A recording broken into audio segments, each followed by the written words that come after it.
Hi, I'm Maya. My parents once said family sticks together, but after I saved our ranch with $60,000, they cut me from the will and handed everything to my sister. It wasn't just the money, it was the silence, the rewriting of history, the slow, careful erasure of me. Ever felt like the strongest one was also the easiest to betray? Before we dive in, tell me what time are you listening and where from? Drop it in the comments. Let's begin. The gate groaned the way it always had when I pulled into the gravel driveway. Dust swirled behind my old F-150 as I stepped out, boots sinking into familiar dirt. That Sunday afternoon in late March felt warmer than usual, like the world was pretending everything was fine. I knew better. Willow Creek Ranch never pretended anything. The sagging barn doors, the tilt in the porch, the silence between my parents. All of it told stories, and I had been part of those stories. Or so I thought. Inside, the air held that blend of wood polish and coffee grounds. My mom, Linda, was at the kitchen table, glasses low on her nose, shuffling through a cluttered stack of envelopes. "Afternoon, May," she said, not looking up. Only she still called me that. "Hey, Mom," I replied, slipping off my coat and draping it over the back of the chair. I had driven in from Austin like I did every other weekend. Habit, guilt, duty, maybe all of the above. She gestured at the pile. "Can you help sort these? Your dad's been meaning to file our taxes, but you know how he gets." I didn't mind. Paperwork was easy. Emotions now, that was harder. I sat down across from her, sorting utility bills, bank statements, insurance forms. Nothing out of the ordinary until it was. A thick manila envelope caught my eye, not because it was important looking, but because someone had actually labeled it estate transfer. My fingers paused. "What's this?" Linda glanced up and shrugged. "Probably something from the lawyer. Just sort it." I opened it. Inside was a neatly typed document. A will. I don't know what I expected to see, maybe a list, maybe something that split things equally between me and my younger sister Cassidy. Instead, I saw this: all assets, including property, financial accounts, and belongings, are to be transferred to Cassidy Ann upon death of both parents. And then just one sentence near the bottom: "We love both our daughters." That's it. No mention of my name, no clause, no fallback. Just Cassidy. For a moment, I didn't feel anything. I blinked, read it again. I checked the date 6 months ago. My name wasn't on there. Not even in the alternate beneficiary section. I felt my ears ringing. $60,000. That's how much I'd wired from my own savings 2 years ago to stop this ranch from going into foreclosure. I'd given them the money without a second thought. No loan terms, no contract. Just a daughter saving what she thought was hers too. While Cassidy, she'd been in California back then, doing some sponsored retreat, posting daily reels about ranchcore fashion and how wheat fields inspire inner peace. I took a breath. "Mom," I said, carefully folding the will and placing it flat on the table. "What is this?" She looked up from a cable bill. When she saw what I was holding, the color drained from her face. "Oh, that. You found that, huh?" I didn't answer. She shifted uncomfortably, pulled off her glasses, and tried that soft voice she used when she wanted to avoid confrontation. "You're doing well, Maya. You don't need the land or the house." I couldn't even blink. "So this is real." She hesitated. "Cassidy. She's always struggled, you know that. Her online stuff doesn't pay steady. We just wanted to make sure she'd be secure." "And what am I?" I asked, voice flat. "Some kind of emotional support mule with a checkbook." That's when my dad Robert walked in. He had that stiff rancher's gait, still wearing his mud-stained jeans from the pasture. He paused when he saw me. "What's going on?" "She found the will," Linda said quickly, not meeting my eyes. Robert sighed like I was overreacting. "We didn't mean for it to be a surprise." "Then why didn't you tell me?" I asked, jaw tightening. He rubbed the back of his neck. "It's complicated." "No, it wasn't. You didn't think I deserved to know that I'm not in it at all." "You don't need it," my mom whispered again, as if repeating it made it more true. "You're the strong one, May. You always were." And there it was. Strength as a punishment. All those years I pulled double shifts, drove 6 hours in snow, just to repair the busted water pump sent money. When Cassidy forgot the insurance deadline, none of that counted as love. It counted as independence, as immunity from being considered. "You used my strength to justify cutting me out," I said slowly. Linda's hands trembled. "It wasn't like that." "It was exactly like that," I said, standing. I remembered the day I wired the money walking into the bank in my muddy work pants, the teller's eyes widening when she saw the amount. I told myself back then, family first. Always. But that only worked if family meant me too. I looked at both of them. One wouldn't meet my eyes, the other pretending like all of this was too nuanced for conversation. I folded the will back into its envelope and placed it in the middle of the table like a declaration of war. "Thanks for showing me where I stand." Linda flinched. Robert didn't move. I grabbed my coat, turned on my heel, and walked out. I didn't slam the door. I didn't say goodbye. I didn't even look back. I got in my truck, started the engine, and pulled out slowly. The sun was setting behind the silo, casting long shadows across the gravel. Halfway back to Austin, my phone buzzed. I didn't check it. I hadn't deleted their numbers yet. It wasn't mercy. It wasn't hesitation. It was exhaustion. Somewhere in the haze between fury and fatigue, I'd let the texts come. I didn't respond. I didn't block. I just let them pile up like dust on windowsills, annoying, inevitable, but easier to ignore than to clean. I sat cross-legged on my worn couch, the soft hum of my refrigerator, the only sound in my one-bedroom apartment. The lights were off, save for a single lamp in the corner. My phone buzzed on the coffee table again. "Missed call, Dad." Again.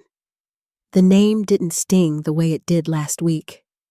Now it just felt distant, like someone I used to know. I picked up the phone not to answer, but to silence the vibration. The second I did, a new message blinked on the screen. "Property taxes are due Friday. Can you send the transfer?" No greeting, no context, just a demand dressed as routine.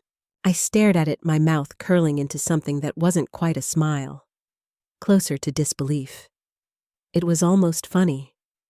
Almost. I tapped the screen, my fingers hovered, then I typed, "I think Cassidy can handle it.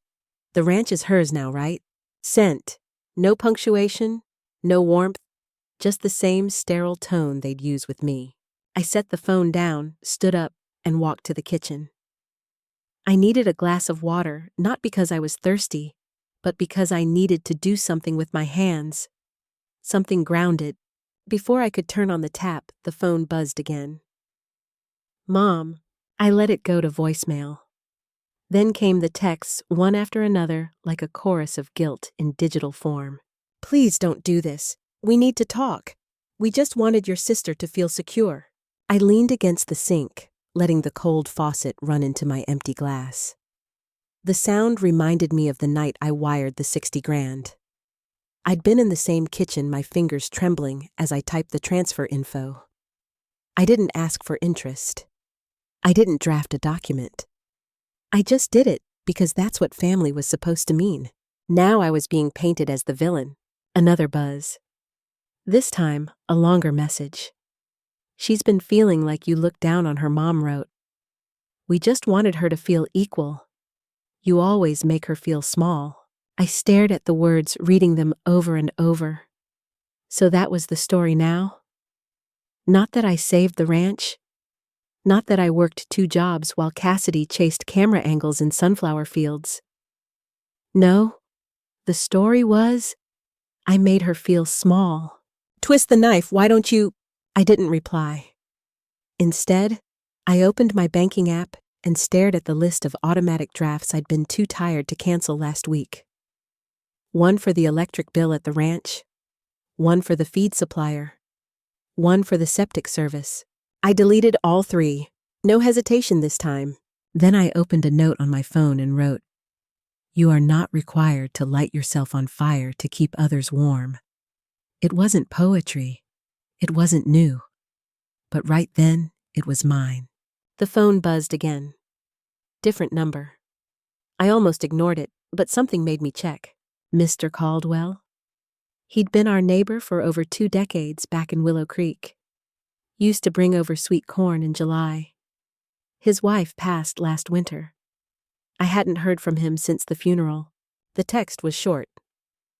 Hope you're doing okay. Heard you're not in the will. That's rough. Cassidy mentioned it at the diner last week. Word gets around. I blinked. So it wasn't just betrayal. It was public betrayal. The kind people whisper about over coffee and chicken fried steak. The kind that turns into small-town folklore where the hard-working daughter gets cut out while the influencer sister preaches authenticity over biscuits and gravy. I clenched my jaw. My hands shook, but not from sadness anymore. There was rage, yes, but under it, something sharper. Something cleaner. Resolve. I texted Mr. Caldwell back. Thanks, I'm okay. I wasn't, but I would be. Because silence wasn't working anymore. I walked back to the couch and stared at my phone. It buzzed again.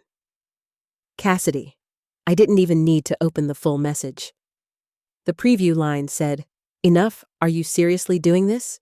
Doing what's setting boundaries. Stopping the handouts? I hadn't said a word to her, and already I was the bad guy in a story she was writing without me. I let the message sit on the lock screen, then without unlocking, I whispered to the empty room. Yes, I'm seriously doing this, because no one else was going to do it for me. I read Cassidy's message twice. Are you seriously doing this? I leaned back into the couch cushion, the tension in my shoulders slowly rising like steam from a cracked pipe. I didn't respond right away. My fingers hovered above the screen as I let out a tired sigh, then typed back 3 words that cost me more than she'd ever know. Yes, I'm done. I placed the phone screen down on the coffee table. I didn't need to see her typing bubbles. I didn't need another manipulative guilt spiral. I had already spent too much of my life apologizing for existing louder, stronger, more responsibly than her. I turned on my laptop to distract myself. Maybe a documentary or some photos of botanical samples from last month's environmental survey would calm me down. Instead, the universe served me one final slap. I opened Facebook, and there it was, top of the feed. A party. No, a full-on celebration in our childhood backyard. Streamers, a bonfire, fold-out chairs, and a banner strung across the barn that read, Thank you, Cassidy. In the photo, Cassidy was standing next to Mom, who was handing her an envelope. Both were beaming arms locked together like a Hallmark ad. And the caption, So proud of our girl, she saved the ranch. It didn't compute at first. I stared, blinking slowly, thinking maybe I'd misread something. But the post had over 200 likes. Family, friends, neighbors, even our old church pastor had commented things like, Such a strong woman, you deserve it all, Cassidy. That's when I realized the date of the photo 2 weeks ago. The exact weekend I transferred $60,000 from my emergency fund to cover the balloon mortgage payment. My throat went dry. My hands clenched into fists. They took my help and turned it into her legacy. I clicked on the photo again. My name wasn't mentioned once. Not even a small note like with family support or thanks to a joint effort. Nothing. I didn't even exist in their rewritten history. I slammed my laptop shut. Not from impulse, but from instinct. If I didn't close it, I would have hurled it across the room. I stormed into the kitchen, needing to move, needing to breathe. I opened the fridge, stared at a bottle of iced tea, then shut the door again. No appetite. Just that bitter taste of betrayal that had become all too familiar. I reached for my phone and opened the banking app. I scrolled to the section labeled Scheduled Payments. The ranch's electric bill, the septic service, and the monthly draft labeled AgriSouth Mortgage Co. Co-signed Willow Creek property still there, still draining from my account. I tapped into the loan documents. The digital signature glared back at me, mine on the dotted line beneath the ranch's deed. I'd signed it a year ago when the bank wouldn't approve refinancing under Cassidy's name alone. She had no credit, no job history, no assets. But I did. They called me the rock, the steady one, the safety net. And now, apparently the invisible one. The phone buzzed again. Incoming video call. Cassidy. I should have let it go to voicemail, but something in me snapped. I answered. Her face filled the screen, tears already on her cheeks, voice climbing before I could even say hello. Why are you doing this, Maya? You're blowing everything up. Do you have any idea what people are saying? Why can't you just be happy for me for once? I didn't yell. I didn't flinch. Instead, I spoke slowly. Whose name is on the mortgage contract, Cassidy? Her mouth hung open, eyes darting. I didn't ask you to do that, she finally said, wiping at her face like that absolved her. And just like that, she erased me. As if my sacrifice had been a favor I imposed on her. No, you didn't, I replied coldly. But you sure had no problem accepting the credit for it.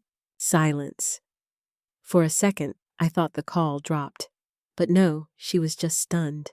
Mom said it would look better this way, she finally whispered. People don't understand the technical stuff. Nobody needs to know the details. No, they don't, I agreed, but I do. Then I hung up. Not with rage, not with drama, just with the tired certainty of someone done playing the role of silent benefactor.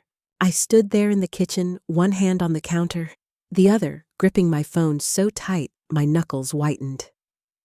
A memory flashed back, uninvited me at my desk, in the middle of the night, blinking away exhaustion, as I reviewed wire instructions line by line.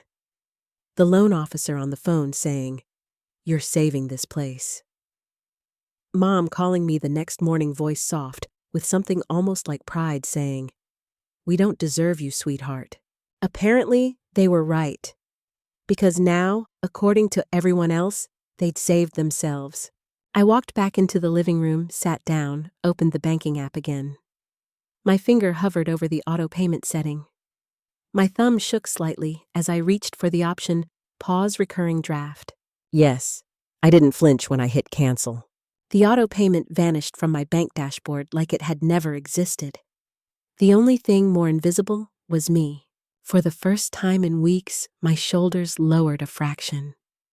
It wasn't peace. Not yet. But it was space. And space was the first step toward freedom. The silence didn't last long. That afternoon, while rinsing out a coffee mug, my phone buzzed against the counter. It was a message from Rachel Martinez, the event coordinator from Willow Creek I hadn't seen since last fall. Strange, she usually only reached out about seasonal charity drives or church fundraisers. I dried my hands and opened the message. It wasn't from her. It was a forwarded video from the Willow Creek Neighbors Facebook group. I tapped play. The image came into focus, a trimmed lawn, folding chairs under a tent, and a banner strung between two trees, community brunch honoring local heroes. My stomach tightened before I even spotted the podium. Cassidy stood behind it, hair curled, dress floral, smiling like the whole world revolved around her. Next to her stood Councilman Davis, reading from a plaque. In recognition of Cassidy Ann's selfless financial contribution and unwavering dedication to saving Willow Creek Ranch, we proudly present. I paused the video, my hand shook as I set the phone down. I hadn't been invited. I hadn't even known it was happening. And now I was watching my own story rewritten in real time. Not a single mention of me. Not a footnote. Not even a "with help from." Just Cassidy smiling wide as the crowd clapped and cameras clicked. I closed my eyes and tried to breathe. I had thought the betrayal was over. I'd made my decision, set my boundary, cut the cord. But they hadn't just accepted my help. They'd repackaged it, rebranded it, replaced me in it.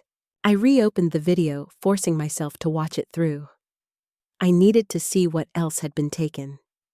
They'd edited everything. The scene where Mom once handed me the deed papers gone. The photo by the barn where I'd stood holding the loan folder explaining terms to Dad, gone. Cut, cropped, revised. I scrolled through the comments. So proud of you, Cassidy. You're such an inspiration. We need more young women like you saving our land. I wanted to scream, but nothing came out. Instead, I scrolled through our old family photo album online that Dad had uploaded last year. That Thanksgiving shot by the tractor I'd been in the original hand on Dad's shoulder. In this version, I was gone. Gone as if I had never existed in any of it. I sat in the dark for what felt like hours listening to the hum of the refrigerator. My thoughts spiraled, jumping between disbelief and something colder recognition. This wasn't new. I remembered Dad last year after I'd voiced frustration about Cassidy missing the barn roof repairs again. She just needs encouragement, Maya, he'd said. No. She didn't need encouragement. She needed an audience. And they gave it to her on my shoulders. They took my sacrifice and built her stage with it. They turned my silence into a spotlight for someone else. I stood slowly and walked to my bookshelf, pulled out the dusty black journal I hadn't touched in months. I opened to a fresh page and wrote, "You can edit the footage, but not the facts." Then I grabbed my laptop. I started a new folder in Google Drive, Willow Creek Ranch. Inside, I dropped screenshots, bank receipts, scanned contracts, the wire transfer email threads, a photo of the deed with my signature on the loan, even the late-night text to Cassidy that read, "I sent the $60K. It's covered." It wasn't about revenge. Not yet. It was about reclaiming what was mine, the truth. My truth didn't need applause. It needed documentation. I sat back, rereading every line. My hands felt steadier now. I didn't know what I would do with the folder yet, but I knew this: if they wanted to erase me, they'd have to try harder. Because I was done shrinking. My phone buzzed again. It was from Mom. "Sweetie, don't make this into something ugly." I stared at her words. A familiar script. "Sweetie, don't, ugly." Translation: stay quiet. Let her have the glory. Don't embarrass us. But I wasn't the one who'd made it ugly. That happened the moment they decided I didn't exist. I didn't answer my mother's message. I didn't need to. Instead, I clicked back into the Google Drive folder where everything sat untouched. My quiet digital archive of truths. I began renaming each file by date source and purpose: wire, transfer, 0327 PDF. Loan, agreement, 0115 PNG. Email, mom, nav3, threat, tone, .doc. It wasn't revenge, it was preparation. Half an hour later, I found myself staring at the $60,000 wire transfer receipt again. There it was, receipt number 4183, time-stamped 11:46 a.m., March 27th. Just under that, in the exact same email thread, sat a forwarded Facebook screenshot from that day. My mother had posted a photo of Cassidy standing in front of the barn with the caption, "Proud of our girl for stepping up when it mattered most." That was the same moment my money hit the account. The timeline wasn't a coincidence. They knew. They had always known. And they were already erasing me even as the funds arrived. The worst part wasn't even the rewriting. It was the intent behind it. They hadn't just let it happen. They orchestrated it step by quiet step. I exhaled through my nose and typed receipt 4183 into the file name bar. Then I opened my email. I searched thank you, nothing. Ranch payment, a request for a payment, reminder, loan reminders. Only a message from Mom reading, "Hope you can get this done before Friday." Not one expression of gratitude. Not from her, not from Dad, and definitely not from Cassidy. I sat back in my chair. The apartment felt colder than usual. Or maybe I was just beginning to thaw out from the years of numbness. No gratitude, no recognition. No, we couldn't have done this without you. Just transactions. Just expectation. That was twist number 5, the thanks that never came. I cracked my knuckles and began typing. Subject line receipt Mar 4183 to Cassidy Ann, CC, Linda Williams, Robert Williams. Body high Cassidy. Just confirming I've removed myself from all future ranch-related transactions. Please update your autopay and legal responsibility records accordingly. You should be able to coordinate directly with the bank moving forward. I didn't sign it. I didn't need to. I hit send. The moment I did, my chest trembled. But not from fear. From release. It was the cleanest boundary I had ever drawn, and it came with a paper trail. I stood up and walked to the window. Outside, the streetlights were flickering on in quiet succession. A couple walked past, holding hands, and laughing about something only they could hear. I wondered for a second what it might feel like to be understood without needing to prove it. And then I sat back down and cried. Not from regret, but from grief. Not because I wished I hadn't sent the email, but because part of me had still hoped, despite everything that someone might call. Someone might say, "You mattered. We saw you. We knew it was you all along." But no one called. I wiped my face and picked up my phone. No new messages.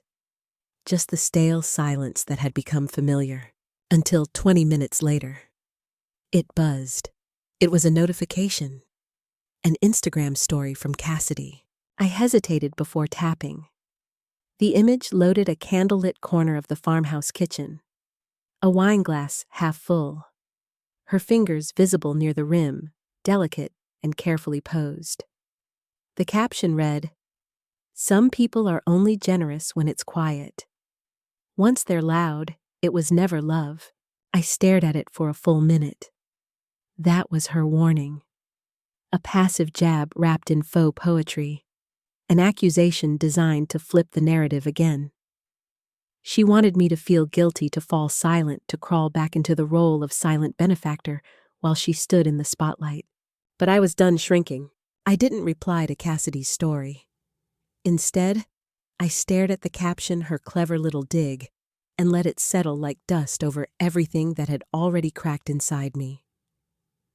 Some people are only generous when it's quiet. It sounded like a proverb for the gullible. But to me, it was just a weapon dressed in silk. That Saturday evening, I sat curled up on my couch, lights dim, scrolling through my feed. My thumb froze mid-swipe when I saw it. Tagged under my mom's latest Facebook post, "Sad when those closest to you forget where they came from." The post wasn't addressed to me by name. That was the magic of manipulation. But the comments didn't hold back. "She was always distant, huh? Some people change when they make a little money." She must have thought the ranch was beneath her. Then right below a photo Cassidy posted of herself smiling in front of the barn, captioned, "Everything they do is performative." I felt my jaw clench. The word performative hung like smoke poisoning everything I'd done for years in silence. She was flipping the script, turning my restraint into artifice, my sacrifice into a vanity project. That was twist number 7, the feed turns. For a moment, I couldn't decide if I was more angry or heartbroken. But then it got worse. As I clicked through old memories, I noticed the changes. Tags disappearing. Captions rewritten. The post I'd written 2 years ago, sharing the renovation of the North Barn, gone. A quote I had written on the ranch's donation site, one my father said he was proud of, vanished. Even old family photos where I stood proudly with mud-stained boots and a sunburnt smile were suddenly cropped. Just enough to make me disappear. It was happening in real time. Not just gaslighting. Digital exile. Twist number 10, erasure in real time.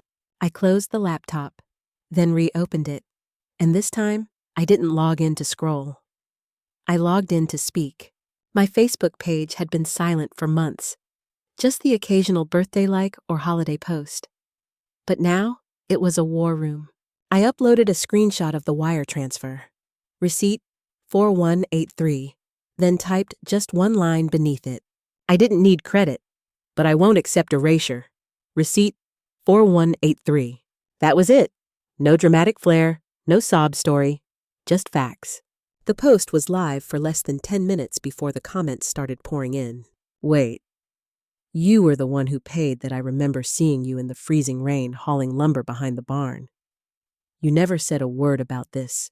Messages trickled in from former classmates, an old neighbor who once borrowed a generator during the blackout, even Mr. Caldwell from down the road.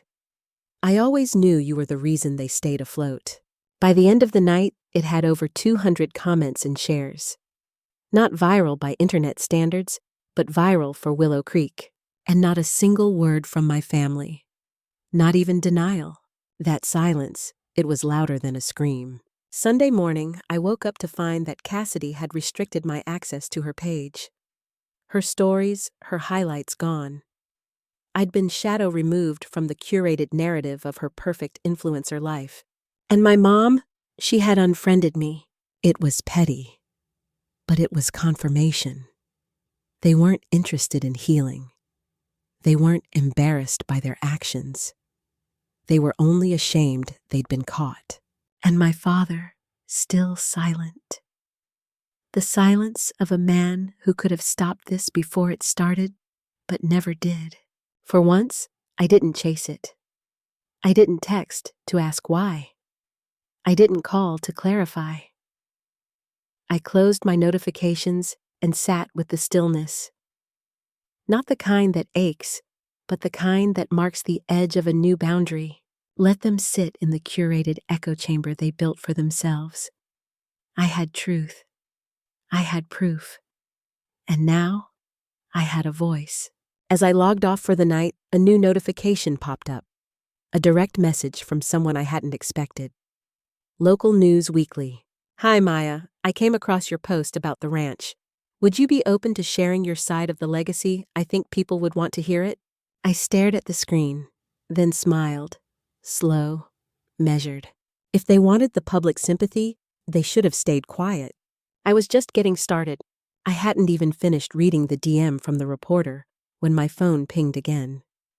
This time, it was a message from Mrs. Lorraine, our elderly neighbor back in Willow Creek.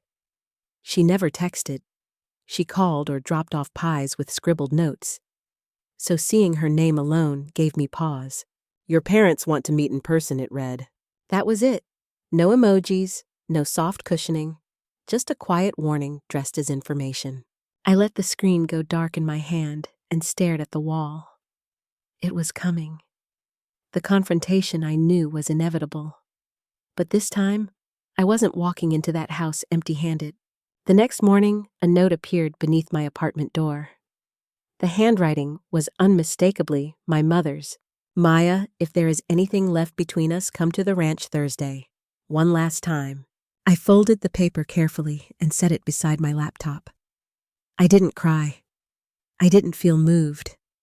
I just felt like someone being summoned to their own trial. I pulled up the will, the copy they didn't know I had one I'd scanned months ago while helping with paperwork. The one that left me out of everything. Then I printed it, and printed the bank receipts, the transfer confirmations, the invoices, the old emails. When I zipped them into a neat leather folder, I realized I wasn't preparing for a reunion. I was prepping an exhibit for a court that would never admit guilt, but that I'd stop pretending I owed silence to. Thursday arrived gray and still. Willow Creek hadn't changed. The ranch hadn't either same creaky gate, same chipped white paint. But everything felt smaller. Even the house, once massive in my memory, seemed like it was shrinking into itself. Mrs. Lorraine waved at me from across the street. I nodded politely, then walked up the porch and knocked. My father opened the door. He looked tired. Not older, just worn down in a way that suggested a life built on too many silences. Come in, he said. No hug, no smile. I stepped into the dining room. It was already set with coffee mugs, napkins, even a pie I knew none of them had baked. Cassidy sat to the right, arms crossed, scowl loaded and ready. Linda, my mother, sat at the head, her posture perfect, her hands tight on her lap. "We just want to clear the air," she started. My father added, "You airing things online, it's made things harder for us." I laid the folder on the table, opened it slowly, and spread the contents out like evidence. "This isn't about what I posted," I said evenly. "It's about what you did long before I said a word." I turned the will around so they could see their own signatures, then pointed to the wire receipt with the timestamp matching my mother's Facebook post celebrating Cassidy. Cassidy shifted in her seat but didn't speak. I wasn't done. I pulled my phone from my purse and tapped the recording app. "Hit play." Cassidy's voice filled the room.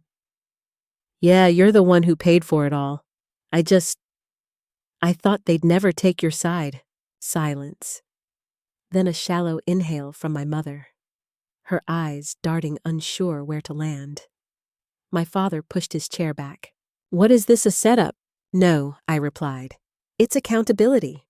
Linda reached forward, trembling. "You're tearing this family apart." I looked her straight in the eyes. "No, I'm holding it together by telling the truth. Something you've avoided since the beginning." Cassidy stood. "You think this makes you noble?" "I think it makes me sane." She shook her head. "You're toxic, Maya. You've always needed a villain to feel relevant." That landed like a slap, but I didn't flinch. "You know what's toxic? Rewriting history and pretending it's healing." My father walked out without a word. I didn't follow. My mother started to cry. Not because of guilt, but because exposure doesn't feel graceful. And Cassidy just glared. "You're destroying this family," she whispered. I stood tall, folded my folder shut, and said, "No, I'm just done letting it destroy me." As I walked out, I didn't expect applause or apology or redemption. Just distance. That was enough. Before I reached the car, my phone vibrated again. A new email sat in my inbox. Subject line: "We'd like to feature your story in our series on financial abuse inside families." I sat behind the wheel, watching the house grow smaller in the rearview mirror. For years, I stayed quiet to protect them. Now, I would speak to protect myself and anyone else watching. 2 days after the confrontation at the ranch, I found myself sitting in the quiet waiting area of the local news studio, clutching a paper cup of lukewarm coffee that I hadn't touched. A flickering TV in the corner played the midday segment cheerful updates about spring flower festivals and upcoming bake sales. It was surreal, almost laughable that my story would be next. The receptionist gave me a polite nod. "They'll bring you in shortly." I nodded back quietly. I hadn't told anyone I was coming here. Not coworkers, not friends, not even the few distant cousins who had messaged me privately after the Facebook post about the ranch. I wanted to do this on my own, without anyone watching to either applaud or warn me. Minutes later, I was seated across from Janelle Taylor, a local anchor known more for charity fundraisers than hard-hitting interviews. But today, her voice carried weight. The cameras rolled. Lights brightened. Her first question came softly but squarely. "What does it feel like to be erased by your own family?" I didn't blink. "It doesn't feel like anything at first," I said. "It's quiet. It's subtle. One day they stop mentioning your name. Next, your photos are missing from frames. Then the things you paid for become someone else's victory. It's like dying in slow motion, except you're still paying the bills." I didn't cry. I didn't flinch. My voice didn't tremble. I spoke about the loan, the co-signed debt, the receipts, the years I'd spent making sure the ranch didn't fold, while my sister turned it into her online branding playground. I spoke about my parents' silence, not out of malice, but a belief that love meant sacrificing one child to save another. And then I said something I didn't rehearse. They taught me that being the strong one meant staying quiet. I've unlearned that now. The interview wrapped after 10 minutes, But I knew from Janelle's expression that it would be one of the most shared clips of the week. By nightfall, it was everywhere. On Facebook, people tagged friends, this is it. On Reddit, a thread exploded under rural family scandals. Hundreds of comments poured in. This is my life. I co-signed my parents' mortgage and got written out of their will too. She said what I've never had the guts to say. For the first time since all of this began, I didn't feel like a freak anomaly. I felt like a thread in a vast tapestry of people who had given everything to family and received ghosting in return. Strangers became a mirror. I wasn't alone. Cassidy, of course, had her own version of response. She posted a muted Instagram story showing her sipping coffee in a farmhouse kitchen captioned, "Some people really love drama. No names, no context. Just enough venom to keep her loyal followers on her side." My mother. She deactivated her Facebook entirely. By Sunday morning, her last post before everything disappeared was a blurry photo of a quilt and the words, "Some bonds are better left in the past." My father's number finally sent a text. Just one line, "Don't contact us again." I stared at it for a long moment, then deleted the thread. I didn't feel gutted. I didn't feel victorious either. Just clear. I wasn't chasing anymore. That night, I sat by the window of my apartment, watching the streetlight reflect off parked cars. The silence felt different now.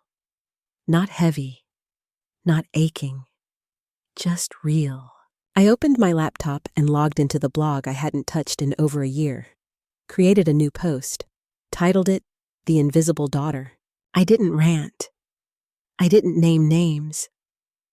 I wrote about silence, about loyalty redefined, about the weight of unacknowledged love, about how it takes years to realize you are never asking for praise, just presence. "You don't have to scream to be heard," I wrote, "but you do have to stop whispering." I hit publish. A few minutes later, my email dinged. It was from a nonprofit I'd never heard of. Subject: invitation to speak at our spring summit on financial abuse within families. The message was short. "We saw your interview. Your story is powerful. Would you consider sharing it with others going through the same thing?" I leaned back in my chair, heart steady. Maybe I was never meant to save the ranch. Maybe I was meant to save myself and others like me. 3 weeks later, I stood backstage at the Spring Summit Hall, watching the crowd shuffle into their seats. The walls were lined with soft banners that read, "Redefining Family, Reclaiming Voice." Just beneath the stage lights, my name appeared on a screen in serif white letters, "Keynote Speaker, Maya Williams." I exhaled quietly. Behind me, a volunteer adjusted my mic. "You're up in two," she whispered. I gave a nod, hands calm on the note cards I'd written and rewritten for days. But by the time the announcer called me forward, I didn't glance at them once. I stepped onto the stage. The room, dozens of strangers from different states' lives, families, fell still. The hush wasn't nervous. It was reverent. I took a breath. I used to think being a good daughter meant being quiet. My voice was steady, not because I wasn't nervous, but because I wasn't ashamed. I used to believe that if I gave more love, harder, bent further, maybe, just maybe, they'd see me. And when they didn't, I assumed I hadn't earned it yet. A ripple moved through the room. Heads nodded, arms folded tighter. I met eyes with a woman in the front row, early 40s, soft curls, hands clenched around a tissue. She was already crying. She didn't try to hide it. "But silence doesn't equal peace," I continued, "and sacrifice doesn't guarantee love." Twist number 14. The silent apology wasn't in the mail or in anyone's inbox. It was in this moment, this room, this response. The crowd rose to their feet before I could say the last line. For a minute, I couldn't even see the podium. Just a sea of people clapping like they needed to remind themselves it wasn't too late to stop giving their best to people who couldn't say thank you. After the talk, I stayed near the side of the stage as people came to me. Some hesitantly, some like they were meeting a sister they'd never had. A few just said, "Thank you." One woman gripped both my hands and whispered, "I left my family's farm last year, but I still cry when I see tractors." I understood her without needing more words. Another asked, "How did you finally know it was time to stop helping them?" My answer came easier than expected when I realized I was the only one helping at all. Later that week back at home, I found a certified envelope waiting in my mailbox. The name on the return address stopped me: Linda Williams, my mother. I brought it inside and set it on the kitchen counter. I stared at it while the kettle boiled. I thought about tearing it open. Then I slid it into the drawer next to my checkbook and closed it without a word. Some letters aren't meant to be read. Some apologies aren't meant to be unpacked. The silence between us was an answer in itself. 2 days later, I opened the doors to a new space I'd been quietly building for months, a co-working hub for women in transition. Divorcees, survivors, single moms, founders, artists. Nobody needed to explain why they were there.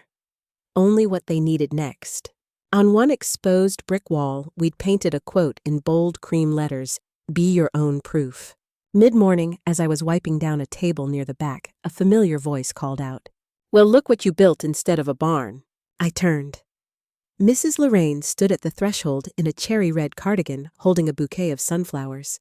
"I always said you were the root that kept them from floating away," she said. "Now I see you were meant to plant your own field." I smiled, and this time it wasn't one I had to force. I hadn't saved Willow Creek Ranch, but I had saved something better myself. The last part of the day passed quietly. I closed up the workspace around 5, then headed upstairs to the small loft where I'd moved recently. Simpler than my old place, but full of light. The sun was beginning to dip outside the window. I stood with a mug of chamomile watching the golden light stretch long across the floorboards. For the first time in years, I wasn't waiting for anyone's text. I wasn't hoping for an apology that would arrive too late or land too shallow. I was enough. Not just barely enough. Enough like whole. Enough like home. Sometimes the deepest betrayal doesn't come from strangers, but from the silence of those we once called family. Maya's story reminds us speaking up isn't revenge. It's survival. Have you ever had to walk away from someone just to protect your peace? If this family drama moved, you don't forget to subscribe for more powerful stories that speak the truth we're often too afraid to say out loud.